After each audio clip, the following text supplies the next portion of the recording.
Hello and welcome to everyone. Today our guest is MMA fighter Bryan Bautista.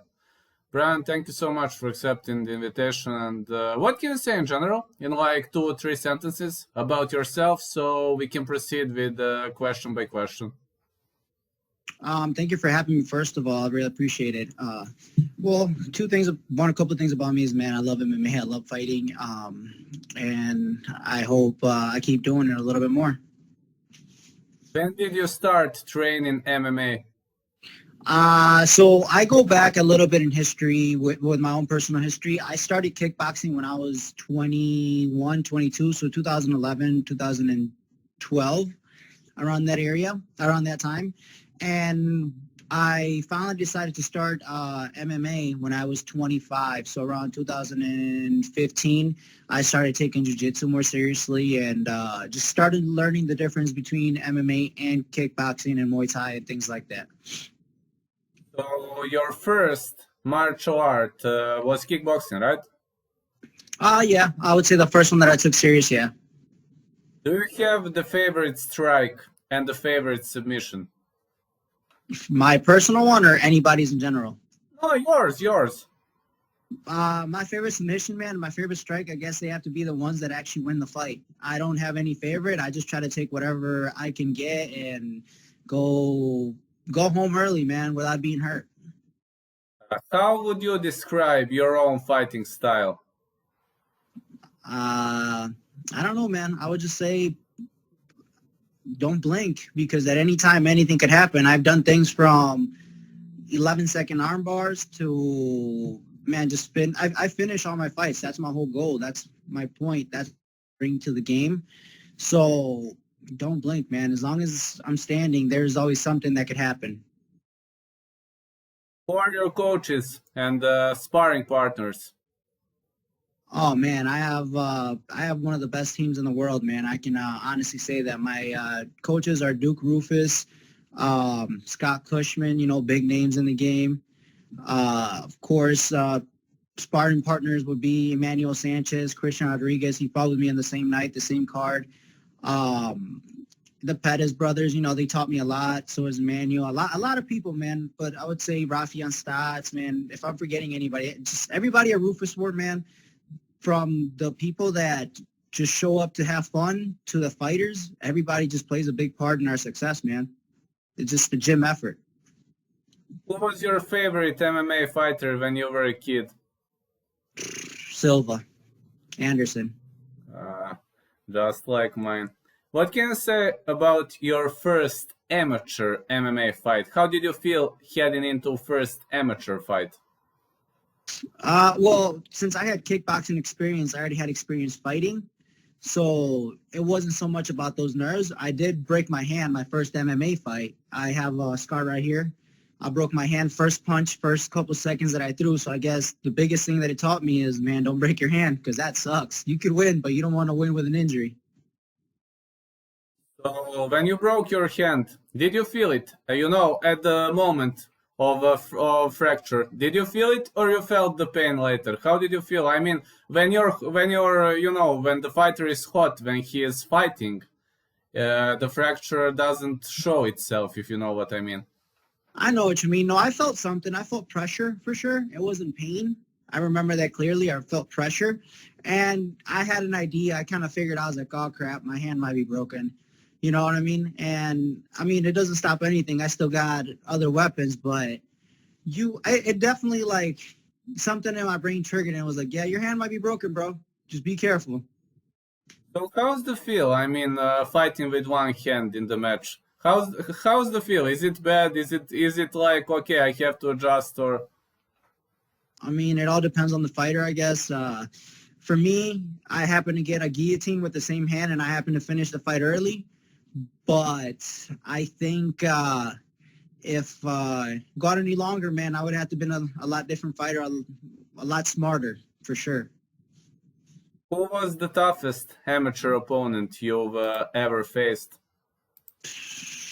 Man, they're all tough in their own ways, man. Anybody that steps in that cage and is willing to bang with you, even amateur, pro level, whatever level, anybody that steps is willing to fight you is tough, bro. It's not a everybody kind of sport.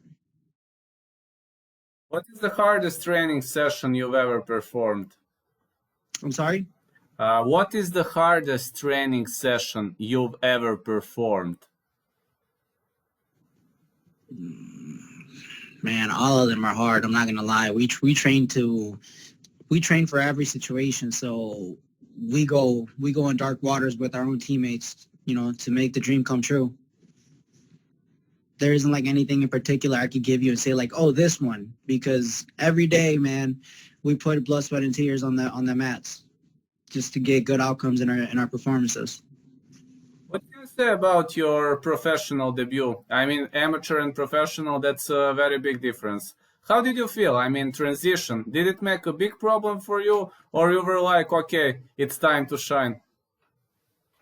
The nerves were there, man. Nerves are always there, but if like they say, if you're not nervous, you don't care. I heard that at a very young age, in the game, in fighting, and I kind of learned to get accustomed to that. You know what I mean? If I care so much that I'm supposed to be nervous, I'm supposed to, let the adrenaline and everything come out. But big of a difference, not really, man. It's another day of work, man. You just happen to do it in front of everybody, and you happen to get paid for it. That's a big difference between pro and amateur. So not in the sense of different opponents and everybody, because like I said, everybody's tough, but in general, it's just different than getting paid. Other than that, it's another day, another lesson learned. Considering the fact that you're a professional fighter, do you have a nickname right now? Yeah, I am also known as the Ecuadorian Warrior because part of my ethnicity, I have South American parents from Ecuador.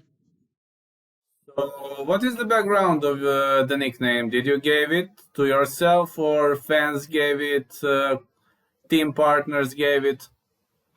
It was my coach, Duke. He just gave it to me. He was like, hey, you're Ecuadorian, and when you fight, you just go in this mentality of going to war. Let's just, go with that.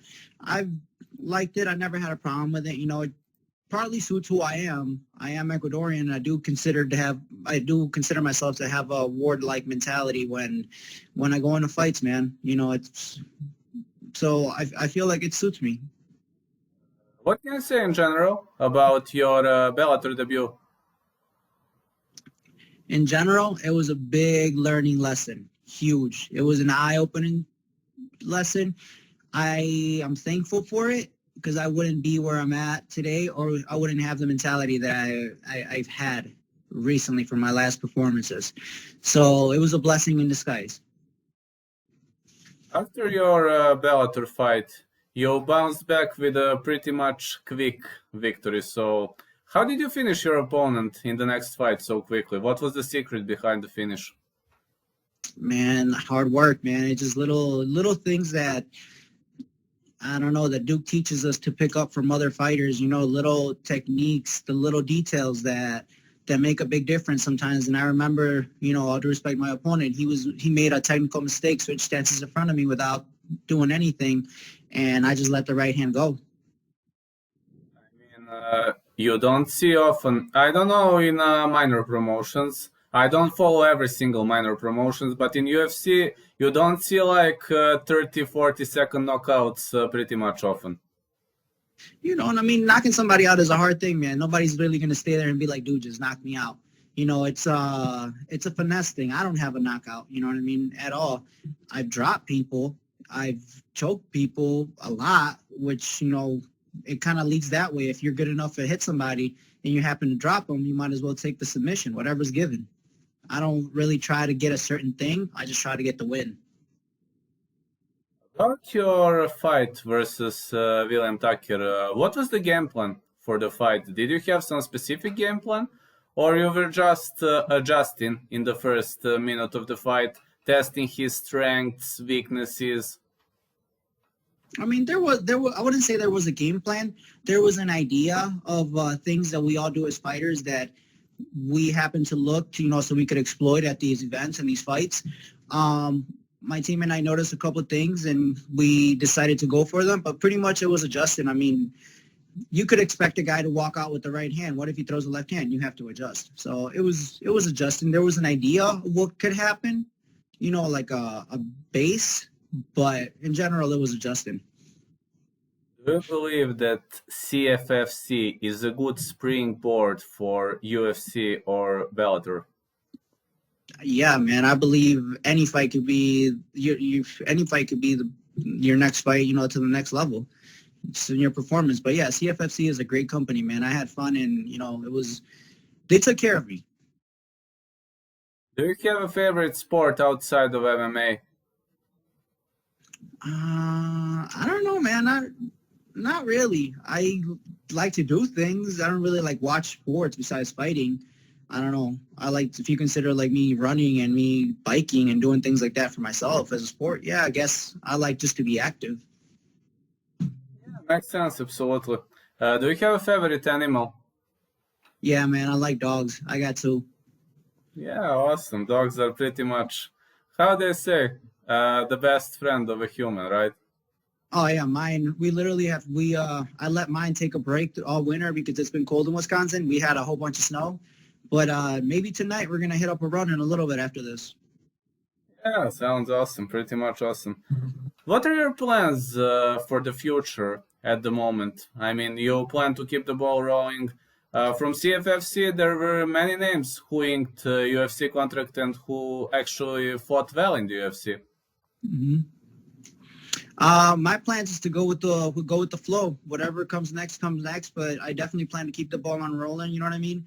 I'm already back in the gym training, getting ready for whatever happens. What's gonna happen precisely, I can't tell you. I don't know. But whenever the opportunity comes knocking, I'll be waiting. So at the moment, you don't have a potential next opponent locked in, right? There's no talks of it yet. There's no contract, so I never, with the way the world is, there's never a secure thing until you're in the cage and the door closes, and they say go. But at this moment, I don't have a contract. Let's say that for a fight. This will be the last question, but this is kind of more a technical question. How do you feel? I mean, let's think like this. You're entering the cage and the door closes. So, how do you feel when the door closes? How does the fighter feel? Do you think of something? Do you have some specific ritual? Do you understand the question? Yeah, I get what you're saying. Like how I feel. Yes, yes. Honestly, I feel like I'm at home. I feel at peace. Like I feel really, really relaxed, really calm. I don't know if you noticed, the jitters are gone. You just know you have one job, and it's pretty simple. The person that's across from you just tries to hurt you. There's no any other hidden messages or anything. It's pretty straightforward. He tries to kick your butt, you try to kick his butt. You know what I mean? But it's pretty clear. So I feel pretty calm, pretty at peace with what's going to happen, I guess. Yeah, I rewatched your fight at Fight Pass, and you look pretty much calm. So it's you don't see it every day. Fighters are usually very nervous ahead of the fight. I mean, yeah, I'm still nervous, but at the end of the day, it's what I see it as a difference. It's what I chose to do with my life, not what I have to do. Like a lot of people go to a job 9 to 5, you know what I mean? Which I do have. I have a regular job, but at the same time, I also get to go fight. I get to go to different places in the United States or in the world, possibly, and get to showcase what I work on every day. So that's something I chose. That's something I put my time into. So if I work so hard at something like that, I should expect the result of me walking into a cage and, going toe to toe with some dude. Would you like to add something to this interview? Is there something we missed to say? Would you maybe like to greet someone? What do you mean by that? Well, would you like to give a shout out to someone? Would you like to mention someone? You know what I Well, mean, right? yeah, I get what you're saying. Yeah, I definitely want to shout out my sponsors, man. Balance Chiropractor in Mecklenburg, Wisconsin, for always taking care of me, man, adjusting me pretty much weekly. Unparalleled Greatness for helping me make weight easy every single time since I've been a pro. Me and my teammates, everybody at Rufus Sport for, like I said, the help that without them knowing that they're doing, they are helping us a lot. And just my family, man, for always believing in me and helping me out this whole way, making my dream one step closer, making everything easier, or easier than it has to be, or easier than it should be, I guess what I'm trying to say. Thank you so much for this. I will put the video to creation now.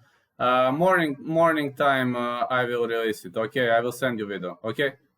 Okay, cool. Thank you. Are you like gonna edit some of it out or no? Well, not in particular, just to cut some scene, but no, everything is gonna stay raw. Okay, cool.